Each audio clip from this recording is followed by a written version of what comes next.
De volta com o programa Opinião, aqui pela sua TV Cultura, pela sua TV Nova. Eu quero já agradecer a G-Print Digital, que é impressão inteligente com rapidez e com economia. Pensou em impressão G-Print Digital. E PRN Extintores, manutenção em extintores e projetos contra incêndio. São apoiadores do programa Opinião. Olha, superlotação é um problema nos presídios. E eu fico pensando e fiz uma pergunta aos nossos convidados. Será que se as penas no Brasil fossem mais severas, fossem mais rígidas, não intimidava e com isso a gente teria o presídio mais vazio? Vamos ver primeiro essa matéria, depois a gente volta aqui para debater sobre o assunto. A penitenciária Juiz Plácido de Souza, na cidade de Caruaru, apresentou um cenário ainda mais deprimente após 2 rebeliões ocorridas em menos de 3 dias, um saldo de 6 mortos e vários feridos. A superlotação é um dos graves problemas na penitenciária de Caruaru.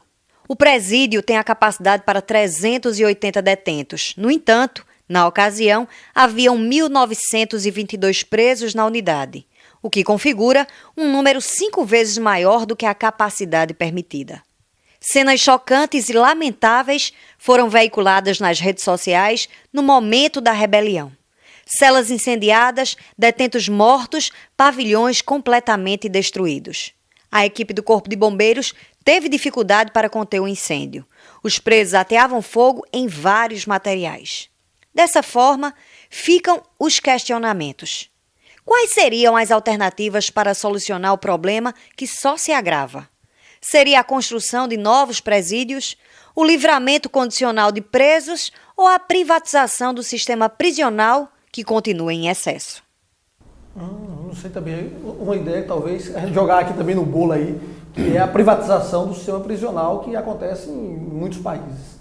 Como é que vocês veem isso aí, João? Com relação à pena, respondendo a sua pergunta, é porque a gente tem que ir em política criminal como se a pena resolvesse o problema criminal. O Dr. Felipe Sampaio teve a oportunidade de dizer aqui no debate, no outro bloco, um tema bastante interessante, que foi a situação da criminalidade é extremamente conjuntural. Não é um fato específico, a aplicação da pena vai resolver o problema criminal. E no que diz respeito à superlotação, é evidente que é uma conjunção de fatores. Superlotação, mais morosidade do processo, mais falta de investimento. Então, e falta de políticas públicas claras que digam respeito ao que é que o Estado pensa acerca de unidade prisional. Unidade prisional Deixa eu interromper aqui. Você falou em falta de investimentos. O Estado gasta quase R$2.000 com um preso. Mas investe mal. Sim, mas investe mal não. Acho que esse dinheiro é desviado. Investe mal. Então, o investimento é feito, mas talvez falta uma fiscalização maior para onde está indo esse dinheiro. Porque se usasse quase R$2.000 por mês para cada preso, eu acho que a gente teria presídios de primeira linha, com uma alimentação boa, na minha visão. É porque assim, cada preso gera uma demanda, não é só o preso em si. Né? O preso ele gera um agente penitenciário, gera uma unidade de saúde, gera uma alimentação, gera uma escolta. Então não é só a questão do valor para o preso, né, especificamente, é que tem toda uma estrutura ao redor. Sim, mas o montante é para todos. Então, se eu tenho um presídio que tem 2.000 presos, eu tenho 2.000 vezes 2.000. Então, isso tinha que gerar um... E aí, veja, e a ausência de políticas públicas do Estado, e notadamente a ausência de políticas públicas ressocializadoras, tratando especificamente da situação dos presos. Então, assim, a gente entende que só a aplicação da pena não resolveria. Pelo contrário, aumentaria e criaria uma pressão maior de superlotação nas unidades prisionais, e que a pena por si só não resolve o problema do presídio, pelo contrário, ia agravar. O que a gente entende é que deve haver uma política pública clara, deve haver um melhoramento dos institutos, tanto do direito penal, como também dos institutos de administração das unidades penitenciárias. No Ceará existem experiências que dizem respeito à privatização, só que a privatização ela é um pouco do distanciamento do Estado, aí ela geraria também como se fosse um subproduto, porque o Estado assumiu a responsabilidade de cuidar da segurança pública, era como se ele estivesse transferindo para o particular uma responsabilidade que é dele. Às vezes privatizar não é o ideal. Mas eu pergunto, será que simplesmente pelo fato do que está acontecendo hoje na rua, por que as pessoas têm aumentado esse número de criminalidade constante? O que é que falta para resolver isso? Não, aquilo que eu coloquei no começo, né? A questão da ausência do Estado mesmo, do investimento em segurança e em mecanismos preventivos, né, para que o crime não aconteça. Só complementando o que o João colocou, eu acho temerário a privatização do sistema penitenciário, porque tem coisas que o Estado não pode terceirizar, né? Isso é uma função do Estado, né? De comandar e de capitanear toda essa questão que envolve presídio. Se ele terceiriza, eu acho que cria um clima de insegurança ainda maior e mais temerário, né? Porque você vai colocar na mão da iniciativa privada, né? Algo extremamente grave, importantíssimo, que é a questão da condução dos presídios, da administração dos presídios. E você sabe que hoje, né, a gente tem experiência no Brasil de que muitas coisas, quando vai para a iniciativa privada, ainda é pior o resultado de que se tivesse com o Estado. Então, eu vou lançar um desafio aqui para vocês dois agora. O programa já acabou, eu vou ter que ir agora para o CDC. E eu tenho tanta coisa para perguntar no mundo, eu queria já deixar um convite aqui, já no ar, para que vocês pudessem voltar para a gente fazer outro programa nos mesmos moldes que a gente está fazendo aqui. Vai ser um prazer. Porque pode ser, não? Claro, a Alberto está à disposição, eu também. Nosso presidente da Comissão de Direitos Humanos. Direção, já marca, já pega eles aqui na saída, viu? Então, olha bem, muito obrigado pela presença de vocês hoje. Nós vamos falar sobre o CDC, o Código de Defesa do Consumidor, e outros assuntos. E a gente vai rapidamente tentar resolver os questionamentos dos nossos telespectadores. Então, vamos agora para o CDC.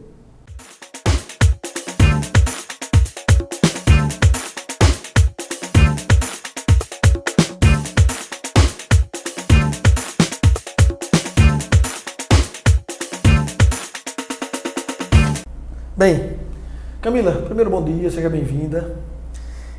Doutora, veja só, eu estou aqui com um questionamento de Cláudia Leal, que é do bairro Indianópolis de Caruaru. O que é que ela pergunta? Ou melhor, o que foi que ela passou? Ela disse que teve um internamento em um hospital, não vou citar aqui o hospital, vou somente citar o problema, em um hospital com um plano de saúde, né? E que depois de certo tempo, disseram para ela que estava acabando o prazo de internação, que não tinha mais, que o plano dela não dava direito, era um plano com coparticipação, e ela ficou sem entender. Ela disse, ué, e o médico não tem que me dar alta para poder isso acontecer?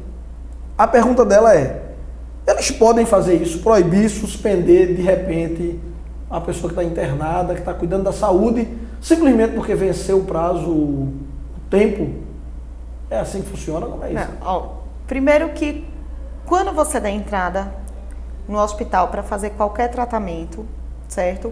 Você pede autorização ao plano de saúde. O plano de saúde autorizando, porque você está em dia, você está cumprindo todas as suas obrigações, eles têm a obrigação de autorizar.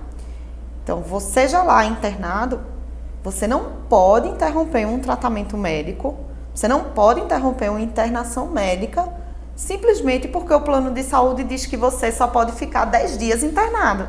Quem tem que dizer o prazo de internação para aquele tratamento é um médico.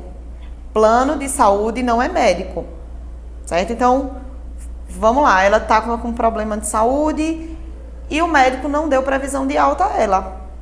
O plano de saúde não pode dizer, você só vai se tratar por 10 dias. Sinto muito.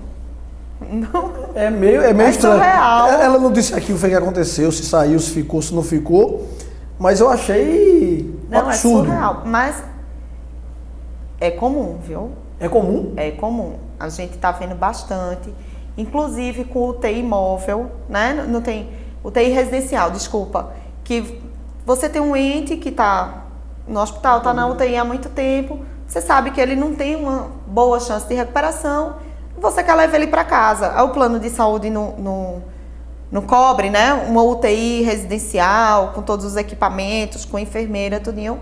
A gente está vendo alguns casos em que os planos de saúde estão querendo cortar... Interromper o tratamento pelo menos. Interromper o tratamento. Que absurdo, é igual a seguro de automóvel, né? Que tem direito a 7 dias de carro reserva, mesmo que seu carro passe 30 dias lá consertando, é 7 dias. Ainda está pior, porque o carro é um bem material. O plano de saúde lida com vida, com saúde das pessoas, né? Tá bem, a gente tem escutado bastante, a gente tem visto bastante ações judiciais, tanto na negativa de procedimentos, certo? Assim, tem até um caso que a gente deu entrada no nosso escritório recentemente. Uma pessoa, um idoso até, ele foi fazer uma cirurgia de bolsas oculares que estava prejudicando a visão dele. Não era uma cirurgia estética. Era uma cirurgia buscando uma melhora de saúde. O plano de saúde se negou a cobrir. Ele tinha condições de fazer o pagamento da parte do médico, né? O hospital foi todo coberto pelo plano, mas a parte médica foi coberta por ele e ele pediu o ressarcimento administrativo. O plano, mais uma vez, se negou, mesmo apresentando toda a documentação, toda a explicação médica do caso, e aí entrou na justiça para tentar ser ressarcido desse valor, porque você paga um plano de saúde, você não quer pagar uma cirurgia do seu bolso, se você paga o plano de saúde exatamente por isso. É para poder ser... Aí o plano de saúde atendido. não é médico, mas eles agem muitas vezes como se fosse, e um médico muito ruim, por sinal. Eu estava até conversando uns dias desse aí atrás, há umas 2 ou 3 semanas, não lembro bem, com um caso curioso, é que as pessoas chegam no médico e quando ela tem plano de saúde, a atendente pergunta, é plano de saúde ou é particular? E aí eu perguntei aqui a minha convidada, mas por que eles fazem isso? Ah, se for particular, imediatamente tem vaga. Se for pelo plano de saúde, às vezes 3 meses, às vezes 6 meses, dependendo da E especialidade. o que não pode, porque você não pode dar um tratamento distinto para as pessoas. São pacientes, eles estão ali em busca de uma orientação médica, você não pode distinguir. Inclusive, se essa pessoa que você falou que buscou o médico e ele deu só 6 meses para consulta no plano de saúde, ela pode ligar para a operadora do plano de saúde e o plano de saúde tem que disponibilizar um médico para atendê-la o mais rápido possível. Tem coisas que eu pessoalmente não entendo. Eu acho que aqui no caso de Cláudia, aí do Indianópolis de Caruaru, olha Cláudia, se por acaso você foi posta para fora, que seria essa ideia aí, no seu tratamento, ela deve buscar uma indenização. Deve, urgente, uma indenização e até para ver se a saúde dela não foi prejudicada. Porque a gente sabe que um tratamento, ele tem um tempo que deve ser respeitado. Por exemplo, se o médico lhe passa antibiótico por 10 dias, você toma 5 dias, você vai ficar bom? Você não vai. Então, todo tratamento médico, ele tem um tempo que deve ser respeitado. O plano de saúde não pode jamais chegar e mandar você sair na metade do tratamento. Olha, minha filha, vamos, já deu tempo. Está resolvido. Está resolvido, não pode. Muito obrigado, então, doutora Camila, um abraço. Olha, eu espero que a gente tenha respondido aí o seu problema, Cláudia, e resolva isso rapidamente. Veja só, se você quiser ver um telejornal, você pode ver em qualquer canal. Mas se você quiser ver um telejornal com opinião, aí sim, você tem que ver aqui no nosso canal, aqui conosco. Fica com a gente e espero que você convide também o seu vizinho para assistir o Opinião. Um abraço e até amanhã, se Deus quiser. Até mais.